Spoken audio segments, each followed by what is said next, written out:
Kia ora everyone and welcome. I'm really excited to share some of my stories, a little bit about New Zealand with you today, and I'm very excited that you were able to come to our beautiful country. Before we start, I'm going to start with what is called the Karakia. So Karakia in our Indigenous culture is a prayer. It starts and closes meetings.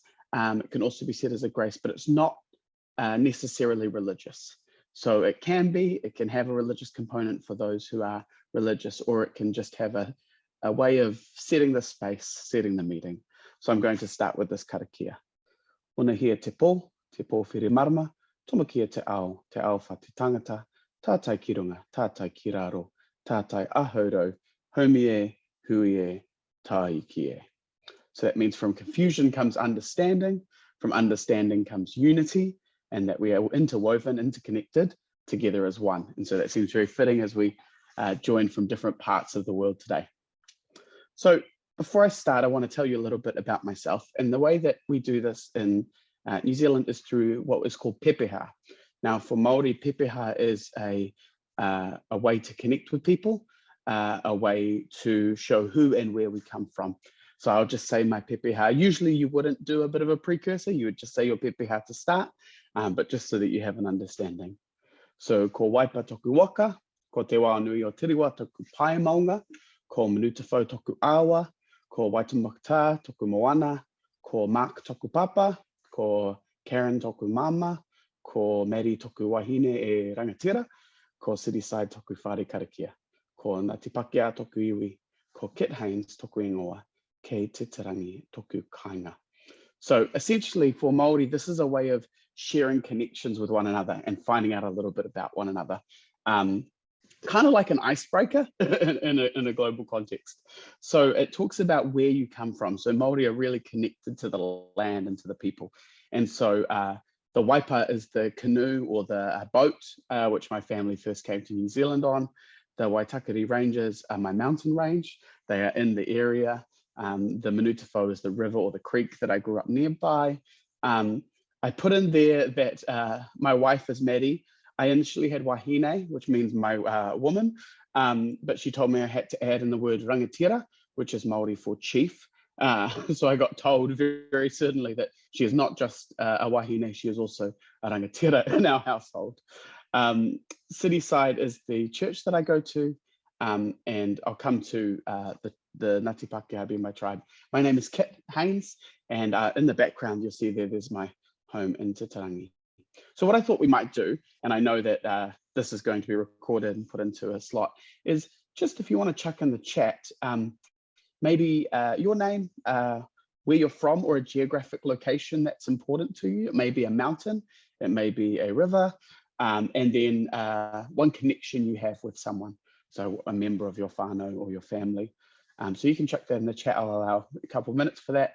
There's also a really good website called www.pepeha.nz. So I'm sure they'll send this out, but you can go there and it helps you shape that pepeha. So just if people in New Zealand open like this, you're not thinking, oh, that's different, I don't know, get you into that space of comfort. So if you want to chuck something in the chat right now, feel free. And obviously it doesn't have to be in Te Reo Māori, it can just be in English.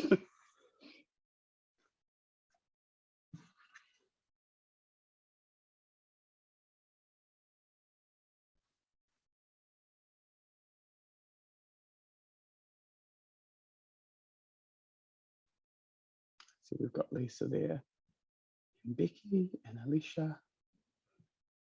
Lovely to have you on today.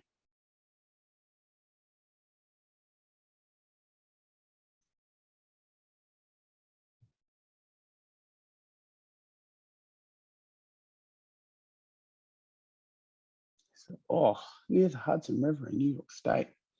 Absolutely jealous, Lisa. I will have to organize a visit.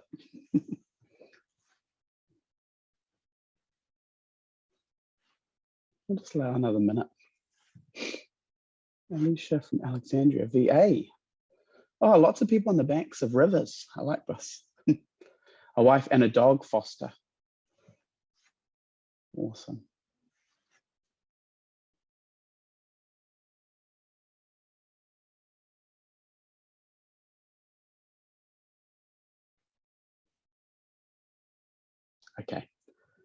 I am Becky here, live near the Wasatch Mountains range in Salt Lake City, Utah. Awesome. Well, thank you for introducing yourself. And hopefully when you come to New Zealand, this doesn't catch you too much by surprise if people start with their pepeha. So essentially today, I want to take you through 3 learning outcomes, and I just want you to kind of have a really good overview of a little bit on the history of New Zealand. I'll try and make it as interesting as possible, and on one of our key documents, which is the Treaty of Waitangi. This, in the current context, is kind of a foundational document to who New Zealand is. For context in America, it would be similar, although it's not similar, but a similar sort of importance as, say, the Constitution. So it's our one of our founding documents. I'd like to give you a little bit of knowledge of the New Zealand education system, and particularly equity issues facing Mauri, who are our Indigenous people. You may have seen, your context for Mauri maybe, if you've ever watched a rugby match, you may have seen a haka, often described as a war dance. If you haven't watched a rugby match, I'm sure you'll get a chance when you come here. And then the last thing is just some ability to use te reo, which is our Indigenous language. It's one of the 3 official languages of New Zealand. So we have English, we have New Zealand Sign Language, and then we have te reo Mauri. And so just some helpful phrases that might be helpful to get around. So to start there, that first one is kia ora. You can have a practice saying it where you are. Kia ora, kia ora, if you want to break it down. And kia ora is a way of saying hello, essentially. It's a greeting. It's a very straightforward kind of hello. It can also be a goodbye. It can also be a phrase of affirmation. So if someone does something that you agree with, you can say kia ora. Kind of works like ciao in Italian. You know, it has that multi-purpose. So there's the first phrase that you might learn, kia ora. And you will hear people say that to you around New Zealand. The second is morena. You may have heard me say this morning. It means morning, good morning, morena. So 2 easy to use phrases. The other 3 phrases are more concepts. And so the first one's called pōwhiri. And so in New Zealand, when we welcome people on to where we are, we want to make sure that there's no bad blood between those people. And so what happens is what is called a pōwhiri. And a pōwhiri is a formal process where people are invited to be in a space. And so what will happen is often they will be told to stand, and the side that greets in the pōwhiri, the tangata whenua, the people of the land, will speak, and then they will sing. They will sing a song, and then they will sit, and then the side that is being greeted, the foreigner or the manuhiri, stand. Someone speaks on their behalf and then sings. I've been at a few pōwhiri where the American national anthem was sung, so it can be anything really that is sung, but it's part of the process of being invited on. Another is whakapapa, and whakapapa speaks to your genealogy, so where you come from. So in New Zealand, it's really important where and who you come from is really important. And that's why if we go back to Pepeha, we've got this idea of the geographic locations that are important to us and who else is important to us. So that's our whakapapa. And another one is tikanga. That's just Mauri rules and protocols. So 5 phrases: kia ora, morena, and then you have pōwhiri, which is a greeting ceremony, your whakapapa, which is your genealogy or where you come from, your bloodline, and then your tikanga, which is sort of the rules and customs. I often use the phrase tikanga in the classroom to talk about my expectations. So I say, this is the tikanga in this space. We don't eat in this space. You know, we do certain things in a certain way in this space. And the last one that I want to tell you about is Whakatauki. I know this is lots of words to throw to you at this time. You do not need to remember all of these, but they may be helpful. Whakatauki is a Mauri proverb. And so what I've done in this presentation is I've tried to use these proverbs to kind of anchor the different sections of the presentation.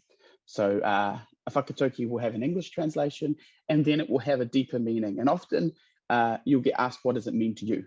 So that will be part of the work that you do. So whaia te māturanga he oranga mo koutou means seek after learning for the sake of your well-being. So with that in mind, the whakatauki I want to start with is one that says ka mua ka muri, walking backwards into the future. And so this kind of signifies the Maori worldview of time, that past, what's visible, what comes behind us guides us into the future. And so I thought this was a good whakatauki to start with, as we're going to dive back all the way to the 1300s, 12 and 1300s, to when Maori first arrived in New Zealand. And when we do that, I'm a history teacher. And so I think it's really important to discuss narratives and whose story get told. And so for the longest time, the story of the discovery of New Zealand happened in 1769 by a man called James Cook. But Maori arrived almost 500 years earlier in around 1200 to 1300. This image in the background here is by a famous New Zealand artist called Charles Goldie, and it speaks to Maori arrival in New Zealand. It's a play or a take on Géricault's Raft of the Medusa, if you've ever seen this painting. And it depicts Maori as within, being quite starved, sort of coming across New Zealand by chance and not being able to survive if they hadn't found it. Now, this isn't actually really true, because the journey of Pacific navigation is one that is pretty impressive. Pacific navigation happened on what is called a Whakatauki, which is a boat that has two big beams on either side. And it's faster than most of the ships that were sailing in the 1700s.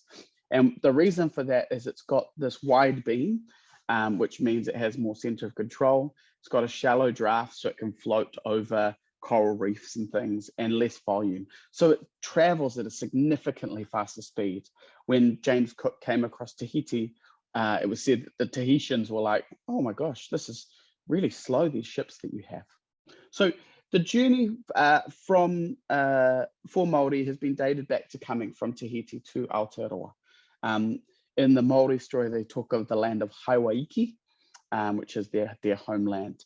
But carbon dating and some of the work that they've done in history has suggested Tahiti is the most likely location for the Pacific migration. In 2019, there was a celebration of 250 years since James Cook discovered New Zealand, and you didn't hear too much about a wakahourua modern day that sailed from Tahiti to New Zealand, and the navigators only used the sun, the sea, and nature to find their way. So they didn't use any navigational maps.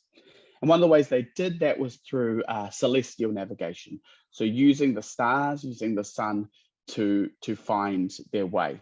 And this is quite important to us at the moment, because it's Sunday here, and we've just had a long weekend. We've just had Friday, because we've been celebrating Matariki. And Matariki is the Maori New Year. It was made a public holiday only last year by our Prime Minister at the time, Jacinda Ardern.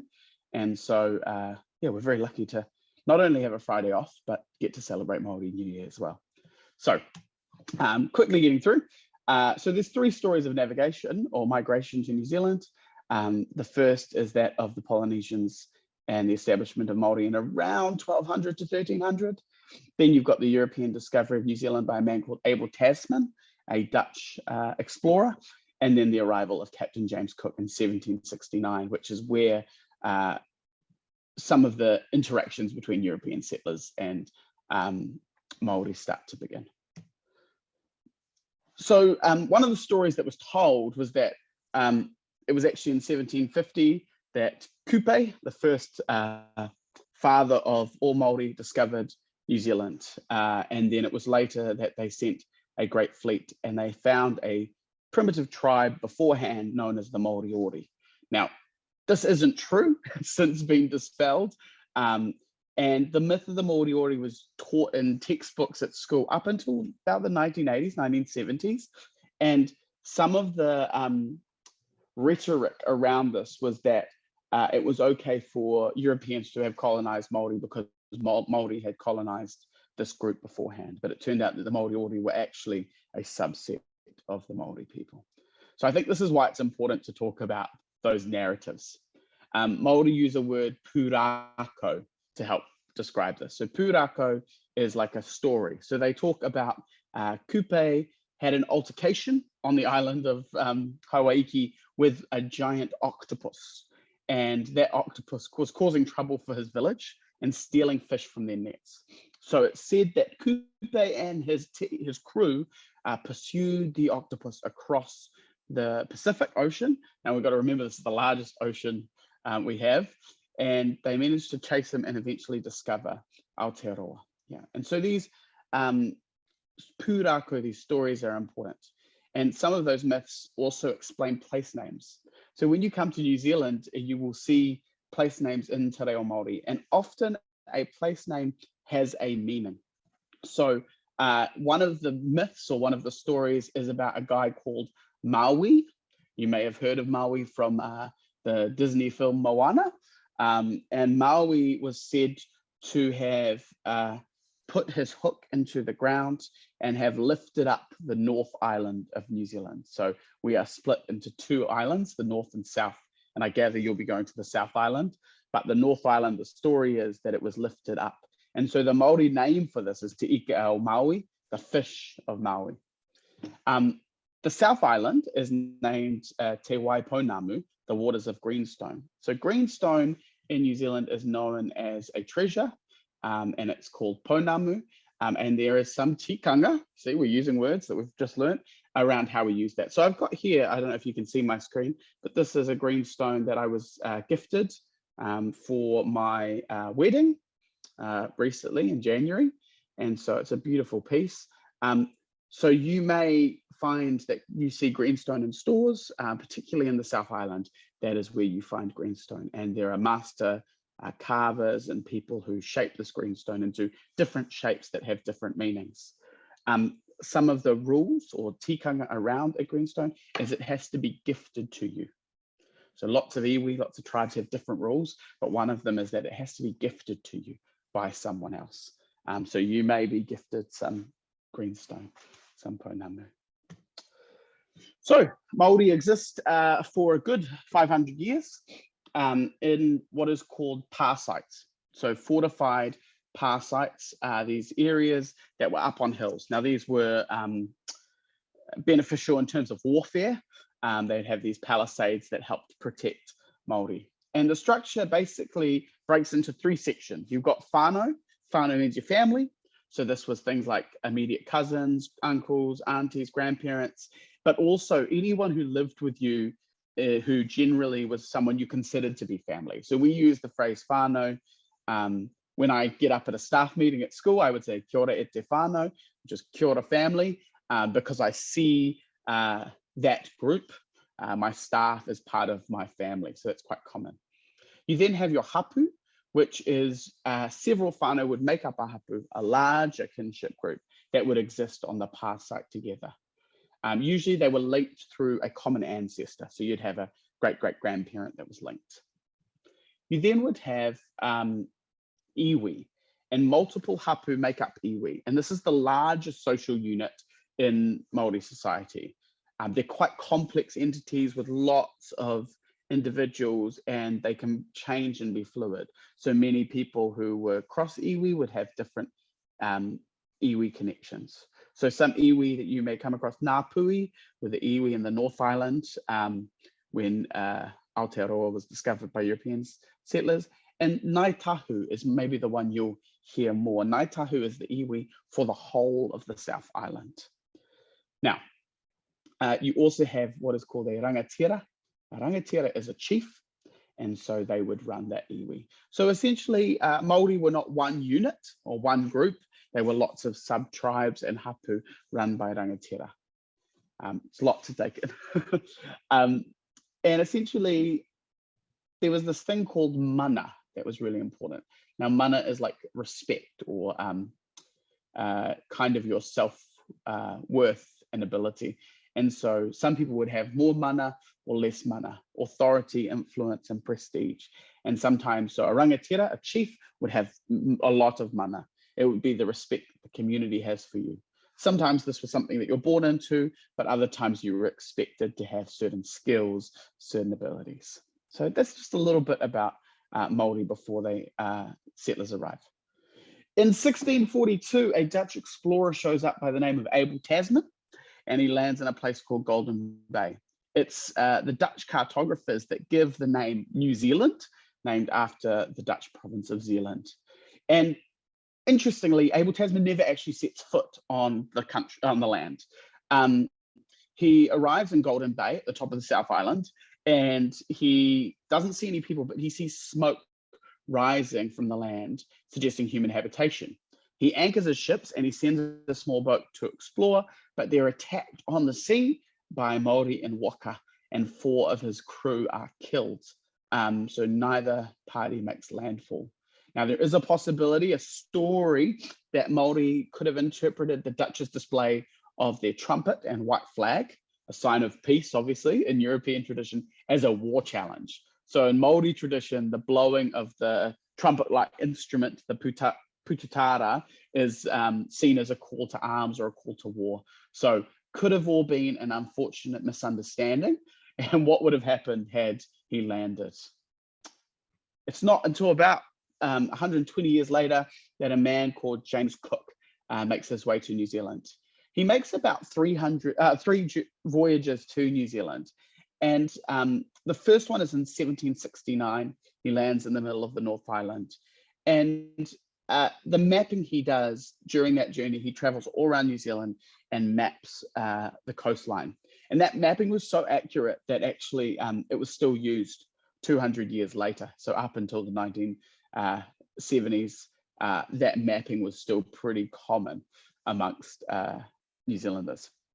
One interesting fact about James Cook, very quickly, is that, which I think is interesting, is that he was seen as a pioneer because he was able to prevent scurvy by his shipmates, because scurvy happens by a lack of vitamin C, and he was able to get his men the nutrients of vitamin C by encouraging them to eat sauerkraut.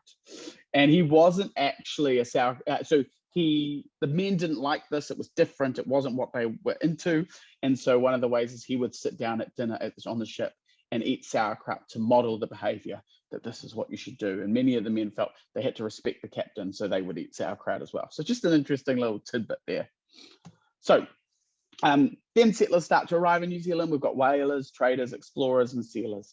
And they mostly settle in the Hokianga, which is in the North Island, near a place called Waitangi. And there is a lot of missionary activity prevalent. In 1814, on Christmas Day, Samuel Marsden preaches the first sermon in New Zealand.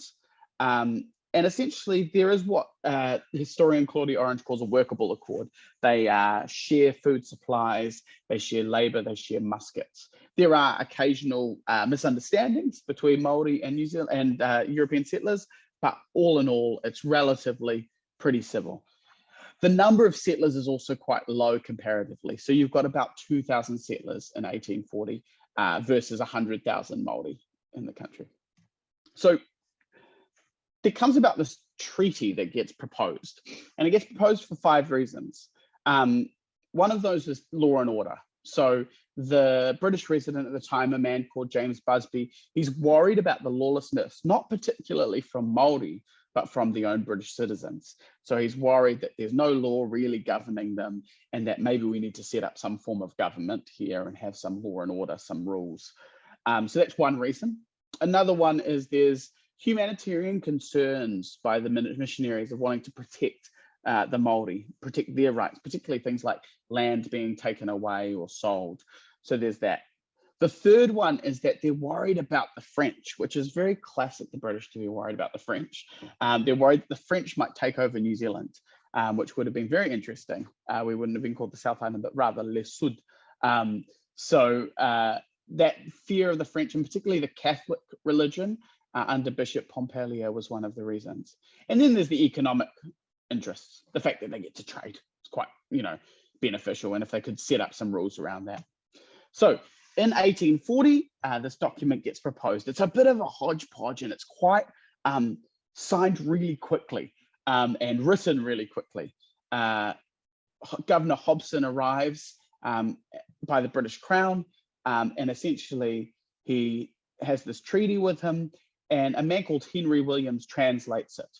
And it's got 3 articles. So it's got an English version, the Treaty of Waitangi, and the Maori version, which is Te Tiriti. So two different two different versions. And Unfortunately, Henry Williams' translation isn't that great. And so what this leads to is essentially a lot of the rest of New Zealand history. So in the English version, we have three parts. It says that the British Crown, the English are sovereign of New Zealand. It says that Maori can retain exclusive and undisturbed possession of the land. Now, that's a really interesting point to make out because possession is not the same as ownership. And then finally, the third article says that Maori would be conferred the rights of British citizens. In the Te Reo version, it talks about kawanatanga. Now, kawanatanga, it means governorship. So it's a bit different from sovereignty.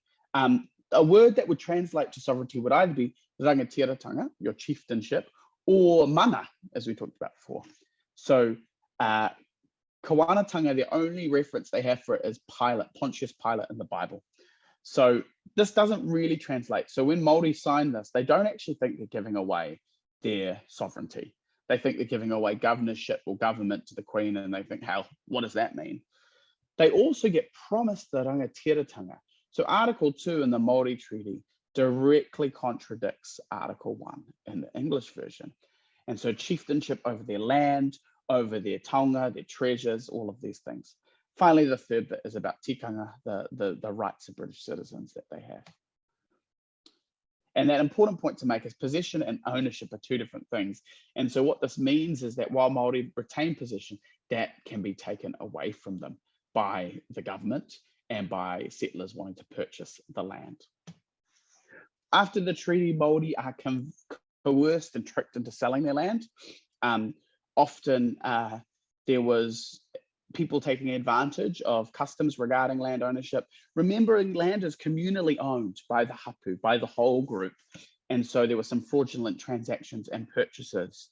We'll come to it later, but I believe the whole of the South Island was sold for about £15,000. So eventually what happens is these tensions, this land being taken away, this trickery, essentially people would go to one chief and say, hey, we're going to buy this land off you. But of course, they didn't see land as being owned individually. So you have these issues. And this led to a period of time called the Land Wars from 1840 to 1870. There was an attempt to stop this and to unify Maori by having a kingitanga movement, so a king movement. And essentially they tried to stop that land being taken.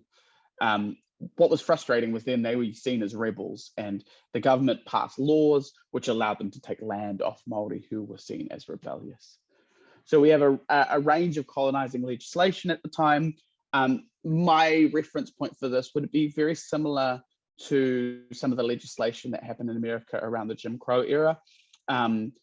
Things like the grandfather clause that restricted people from being able to vote.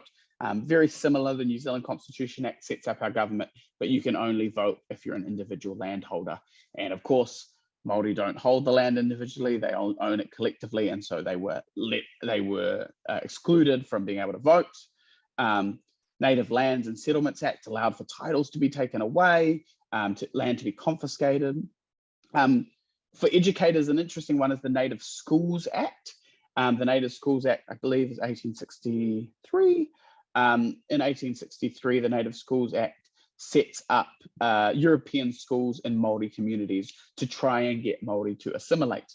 And what this does is it means that their language is something that they're unable to use. And not only unable to use, but actively taken away from them. So the language that they used was not allowed in school. And there are stories right up until pretty much the 1900s of students being beaten for using Te Reo Māori or their language in schools, being given the cane. Now, this is seen as a breach of the treaty because Te Reo was seen as a treasure, a taonga.